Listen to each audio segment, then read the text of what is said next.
Your tax dollars help pay the rent for families on welfare struggling to pay their bills. But Target 11 found your money's also paying the rent for families pulling in six figures. Investigator Rick Earl crunched the numbers live to explain why this is all perfectly legal. Rick? Yeah, David, this is Northview Heights behind me. It's one of 18 sites run by the City Housing Authority of Pittsburgh. Now, it's all called low-income housing, but we discovered some high-income families living off of your tax dollars. I paid $317. You don't make $72,000 a year, do you? Nope. I wish I did. Wouldn't live in these projects. Stephanie Miller has lived in public housing for nearly 3 years, struggling to raise 4 kids on $800 a month. The majority of tenants in Pittsburgh public housing make about $14,000 a year.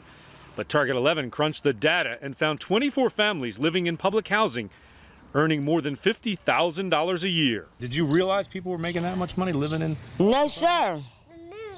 No, I did not. That makes me feel very angry. Very angry. And those aren't the top earners. We found 2 families in public housing pulling in more than 6 figures. One at $114,000. The top number, $134,000. They're living hood rich, project rich. But if they're making that much money, should they still be allowed to be in public housing? That's not my say. That's not my say. I just implement the law. Right. You don't have a choice. Correct. The executive director of the Pittsburgh Housing Authority says the families moved in when they were earning far less.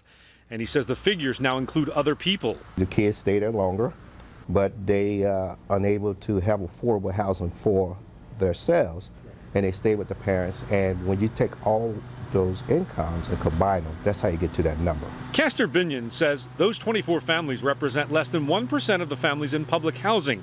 But that's little consolation to the 3,000 people on the waiting list and other tenants.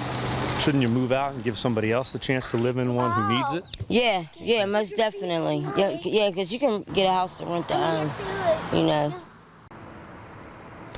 Now, the Housing Authority says by law they can't kick them out, but they try to convince them that home ownership is a better option. Now, we also learned tonight that a congressman from Tennessee has now asked the Inspector General to launch an investigation into similar complaints in his state. Of course, we will let you know what happens. That's the very latest reporting live in Northview Heights. Rick Earl, Channel 11 News. Rick, very interesting. We'll have an investigative idea for Rick Earl. We want to hear it. Send Rick an email at target11@WPXI.com. He's also on Facebook and Twitter.